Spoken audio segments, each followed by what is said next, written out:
Master your money. Personal finance workshop on mutual funds on December 7th and 8th. Register now. Hi hello నమస్తే welcome back to ఐటర్ media. ఈరోజు మనతో ఉన్నారు personal finance expert అయిన విజయ్ కర్ణం గారు. ముఖ్యంగా ప్రతి ఒక్కరు కూడా ఇన్వెస్ట్ చేసేటప్పుడు వినే ఎక్కువ మాట ఏంటంటే మీ డబ్బులు డబుల్ అవుతాయి, ట్రిపుల్ అవుతాయి, ఇలా మాటలు వింటూ ఉంటారు కదా. Is it possible in stock market, అది కూడా ఆర్గానిక్గా అనేది ఈరోజు ఎపిసోడ్లో తెలుసుకుందాం. Hi sir. హలో అండి.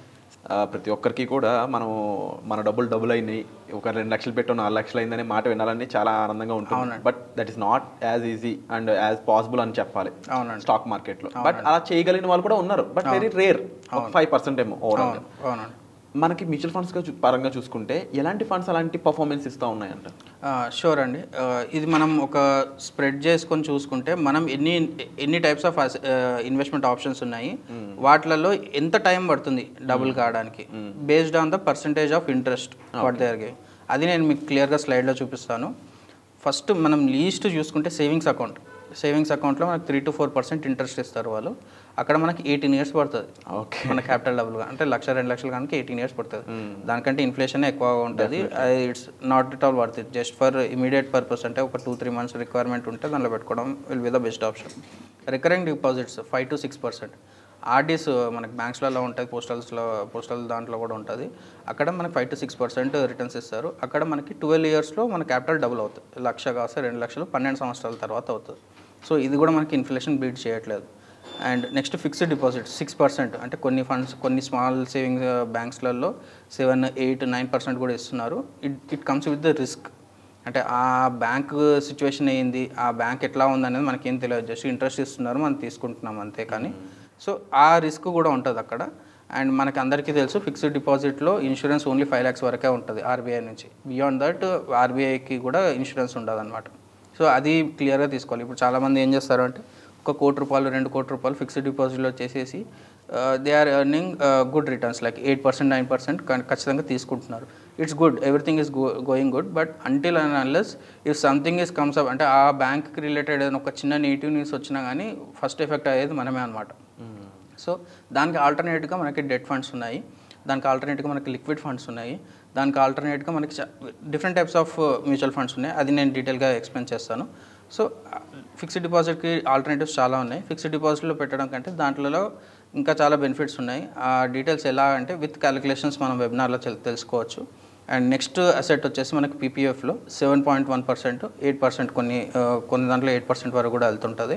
అక్కడ 10 years టైం పడుతుంది అనమాట మనకి క్యాపిటల్ డబుల్ కావడానికి. నియర్లీ ఇన్ఫ్లేషన్ ఉన్నా కానీ నియర్లీ ఇన్ఫ్లేషన్ 10 years వరకు టైం పడుతుంది అనమాట. అండ్ అట్లాగే మనం గోల్డ్ చూసుకుంటే 6 to 8% మాత్రమే ఇంట్రెస్ట్ ఇస్తుంది. అండ్ అక్కడ మనం చూసుకుంటే 9 years, 8 to 9 yearsలో మన క్యాపిటల్ డబుల్ అవుతుంది. అండ్ ఇక్కడ కూడా చాలా రిస్క్ ఉంటుంది, ప్రైస్ రిస్క్ చాలా ఉంటుంది, వాలటిలిటీ కూడా చాలా ఉంటుంది, మనం టెన్షన్స్ పెట్టుకోలేము. ఎగ్జాక్ట్లీ. మనం ఇప్పుడు రీసెంట్గా అంటే మనం ఈ వీడియో తీస్తున్న టైంకి వితిన్ 1 week 5,000 to 7,000 రూపీస్ డిఫరెన్స్లో చేంజ్ అవుతున్నారు. 82, 83 వరకు నుంచి 77, 78 అక్కడ వరకు కూడా వచ్చేస్తుంది అనమాట. ఒక్కొక్కసారి అంత డిఫరెన్స్ వస్తుంటుంది అనమాట. అది డిపెండ్స్ ఆన్ మన యూఎస్ ఎలక్షన్స్, దాని రిలేటెడ్గా టాపిక్స్ మీద ఉంటుంది అనమాట అది. అండ్ అట్లాగే మనం చూసుకుంటే నెక్స్ట్ వచ్చేసి రియల్ ఎస్టేట్లో మనకి 8 to 10% మనకి సిఏజిఆర్ తీసుకోవచ్చు. జనరల్గా చాలామంది 6 monthsలో 1 yearలో డబుల్ అవుతుంది అంటారు, కానీ it's a very rare event. చాలా 100లో ఒకరికి 1000లో ఒకరికి అవుతుంటుంది, అందరికీ అలా కాదు. మనం అదే థంబ్ రూల్గా పెట్టుకొని ఇన్వెస్ట్మెంట్ చేస్తుంటే మనం మెయిన్ క్యాపిటల్ అనేది లిక్విడిటీ రిస్క్లో వెళ్ళిపోతుంటుంది. సో రియల్ ఎస్టేట్లో మనం 8 to 10% తీసుకుంటే 7 years టైం పడుతుంది అనమాట మన క్యాపిటల్ డబుల్ కావడానికి. సో అట్లాగే ఇండెక్స్ ఫండ్స్ తీసుకుంటే మనకి 10 to 12% మనం తీసుకోవచ్చు అనమాట. ఇండెక్స్లో అంతకన్నా ఎక్కువ తీసుకోవద్దు. ఇప్పుడు ఇండెక్స్ ఫండ్స్ 20%, 15% ఇస్తున్నాయి, కానీ లాంగ్ రన్లో 10% to 12% మాత్రమే తీసుకోవాలి. అక్కడ మనకి 7 yearsలో మన క్యాపిటల్ డబుల్ అవుతుంది. Coming to our favourite topic mutual funds, equity mutual ఫండ్స్లో 12 to 15% రిటర్న్స్ యావరేజ్గా మనం ఎక్స్పెక్ట్ చేయొచ్చు. అక్కడ 6 years టైం పడుతుంది అనమాట. 6 years మన క్యాపిటల్ డబుల్ అవుతుంది. ఇంకా కొంచెం మంచి పర్ఫార్మింగ్ చేసిన ఫండ్స్ ఉన్నాయనుకోండి, అక్కడ మనకి 4 to 5 years కూడా అయ్యే ఛాన్సెస్ ఉంటాయి.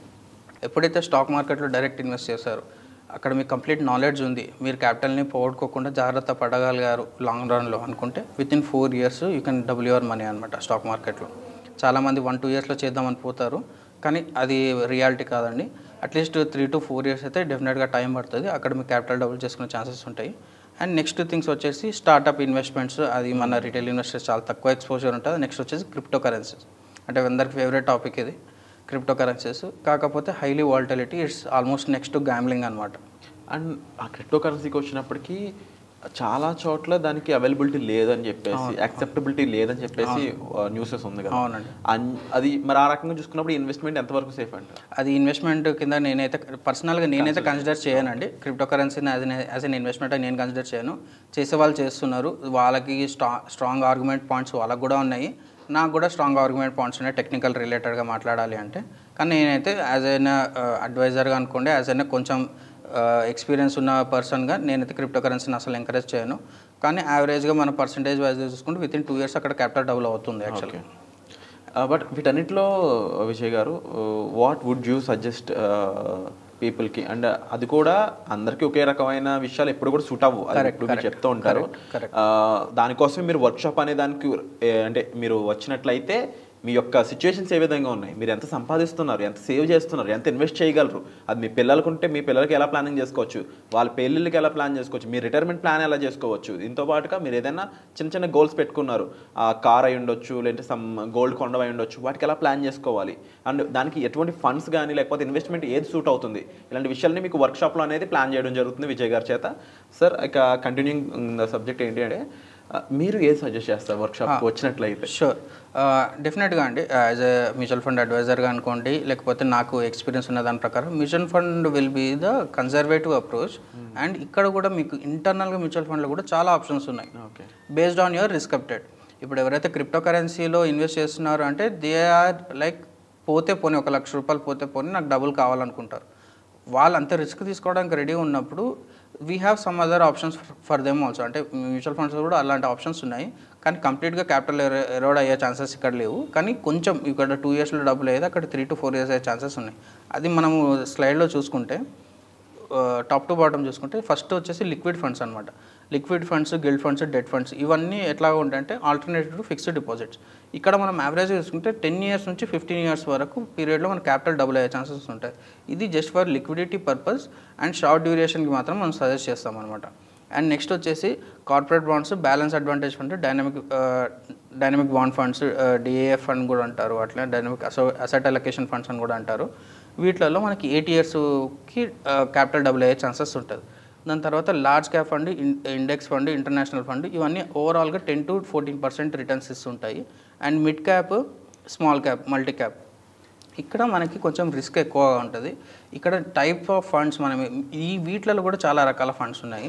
ఏ ఫండ్ సెలెక్ట్ చేసుకోవాలి అనేది మనం కొంచెం డీటెయిల్గా అనాలిసిస్ చేసి మీ రిస్క్ అపెటైట్ ఎంత ఉంది, ఆ ఫండ్ పర్ఫార్మెన్స్ ఎలా ఉంది, అది మీకు సూట్ అవుతుందా లేదా, లేకపోతే మీ ఓవరాల్ పోర్ట్ఫోలియోలో ఎంత పర్సెంటేజ్ దీన్ని అలొకేట్ చేయొచ్చు, అసలు ఇప్పుడు ప్రజెంట్ మీకు లిక్విడ్ క్యాష్ అవైలబుల్ ఉందా లేదా, లేకపోతే కంప్లీట్ ఇన్వెస్ట్మెంట్ మీరు తీసుకొచ్చి స్మాల్ క్యాప్లో మిడ్ క్యాప్లో పెడుతున్నారా, అట్లా మనం చూసుకోవాలి. ఇంతకుముందు నేను మీకు ఒక ఎగ్జాంపుల్ చెప్పాను కదండి, 5 lakhs ఇన్వెస్ట్మెంట్ ఒక పర్సన్ పెట్టారు, అక్కడ 50,000 ఎరాడ్ చేశారు. అదే చేయడానికి మెయిన్ రీజన్ ఏంటంటే అతని దగ్గర ఎమర్జెన్సీ ఫండ్ లేదు, అతనికి వేరే రిక్వైర్మెంట్ వచ్చింది, ఫ్యామిలీ రిక్వైర్మెంట్ వచ్చింది, అతని దగ్గర వేరే ఇన్వెస్ట్మెంట్స్ లేవు. ఉన్న ఇన్వెస్ట్మెంట్ 5 lakh మొత్తం తీసుకొచ్చి సెక్టోరియల్ ఫండ్స్లో పెట్టాడు. సెక్టోరియల్ ఫండ్స్లో పెట్టి అక్కడ కరెక్షన్ వచ్చేసరికి ₹50,000 నెగిటివ్గా అనిపించింది. అతను ఏం చేయాలి, ఇప్పుడు ఇమీడియట్గా రిక్వైర్మెంట్ తీసుకోవాలి. అదే ప్లేస్లో అతనికి ఒక ఎమర్జెన్సీ ఫండ్ ఉందనుకోండి, ఎమర్జెన్సీ ఫండ్లకి వెళ్ళి అమౌంట్ విత్డ్రాల్ చేస్తుంటే ఇది లాంగ్ టర్మ్కి నడుస్తుండే. ఫర్ సపోజ్ ఒక 5 lakhsని మనం స్ప్లిట్ చేసుకొని ఒక 2 lakhs ఎమర్జెన్సీ ఫండ్, ఒక 3 lakhs లాంగ్ టర్మ్ ఇన్వెస్ట్మెంట్ చేసామనుకుందాం అతనికి, ఆ పర్సన్కి. అక్కడ 2 lakhsలోకి వెళ్ళి అతను ఎమర్జెన్సీ ఫండ్ విత్డ్రాల్ చేసుకుంటుండే, లాంగ్ టర్మ్కి 3 lakhs వెళ్తుండే. ఇంకా రిక్వైర్మెంట్ ఉందంటే 3 lakhs మీద లోన్ కూడా తీసుకోవచ్చు. అతను లోన్ తీసుకుంటే అతనికి ఓవరాల్గా 50% లోన్ అనుకున్నా కూడా 1.5 lakhs లోన్ వస్తుండే, 2 lakhs లిక్విడ్ చేసుకుంటే అంటే 3.5 lakhs అతనికి ఇక్కడికి వెళ్ళి వస్తుండే without selling 3 lakhs mutual fund. అంటే 3 lakhs ఏదైతే ఈక్విటీ ఫండ్లో పెట్టాడో అది వితౌట్ సెల్లింగ్ ఈజ్ యూనిట్స్, అక్కడ మనం అతను క్యాపిటల్ తీసుకునే ఛాన్సెస్ ఉంటుండే అనమాట. సో ఇట్లా కంప్లీట్గా ఎవ్రీ రిక్వైర్మెంట్కి, ఎవ్రీ అప్రోచ్కి విల్ బీ కంప్లీట్లీ డిఫరెంట్ అని, వాళ్ళ strategies will be completely different. అందుకే నేనేం చెప్తాను అంటే మీ పోర్ట్ఫోలియో ఎలా డిజైన్ చేసుకుంటున్నారు, ఎంత రిస్క్ తీసుకుంటున్నారు, మీ రిక్వైర్మెంట్స్ ఏంది అనేది it will be completely different. వాళ్ళకి డైరెక్ట్గా వాళ్ళకి క్లియర్గా సజెస్ట్ చేయవచ్చు అనమాట. సో డైరెక్ట్గా మిమ్మల్ని కలిసినట్లయితే సజెషన్ అనేది ప్రాపర్గా ఉంటుందని చెప్తాను. ఎగ్జాక్ట్లీ. అంటే మనం రిస్క్ ప్రొఫైలింగ్ అనేది చేస్తామంటే ఏ క్లయింట్ అని మన దగ్గరికి వచ్చినప్పుడు ఫస్ట్ రిస్క్ ప్రొఫైలింగ్ చేస్తాం. వాళ్ళు ఎంత రిస్క్ తీసుకోగలుగుతారు, వాళ్ళ రిక్వైర్మెంట్స్ ఏంది, వాళ్ళ కరెంట్ ఫినాన్షియల్ సిచ్యువేషన్ ఏంది, ఇవన్నీ తీసుకున్న తర్వాతనే మనం ఫండ్ సెలెక్షన్ అనేది చెప్తాం అన్నమాట. డైరెక్ట్గా ఫండ్ పేరు చెప్పడం అనేది it's not a correct thing. నేను చెప్పగలుగుతాను ఒక 5 funds 10 funds చెప్పగలుగుతాను, బట్ కానీ అది మీకు సూట్ కాదనమాట. లో రిస్క్లో ఉన్న వాళ్ళకి రిస్క్ ఎక్కువ తీసుకోలేమన్న వాళ్ళకి ఒకటి పలానా డెట్ ఫండ్ మనం సజెస్ట్ చేసినా కూడా మళ్ళీ అగైన్ దాన్ని దాన్ని కరెక్ట్గా మనం చూసుకోలేకపోతే ఇబ్బంది అయ్యే ఛాన్సెస్ ఉంటాయి. ఎగ్జాక్ట్లీ. బట్ సింపుల్గా చెప్పాలి అంటే మీరు ఈజీగా మీ ఇన్వెస్ట్మెంట్ చేసుకోవాలి, సూటబుల్ రైట్ ఇన్వెస్ట్మెంట్ చేసుకోవాలనుకున్నట్లయితే యాజ్ ఎ రైట్ ప్రొఫెషనల్గా మీరు విజయ్ గారిని కలిసినప్పుడు మీకు ప్రాపర్ సజెషన్స్ అనేవి ఇవ్వడానికి ఈజీ ఉంటుందండి. సో దీనికి సంబంధించిన వర్క్షాప్స్ కూడా ప్లానింగ్లో ఉన్నాయి. సో మీరు వాటికి సంబంధించిన డీటెయిల్స్ కోసం డిస్ప్లే అవుతున్న నెంబర్స్ కాల్ చేసి ఇమీడియట్గా జాయిన్ అవ్వచ్చు. Thank you so much sir. Thank you అండి.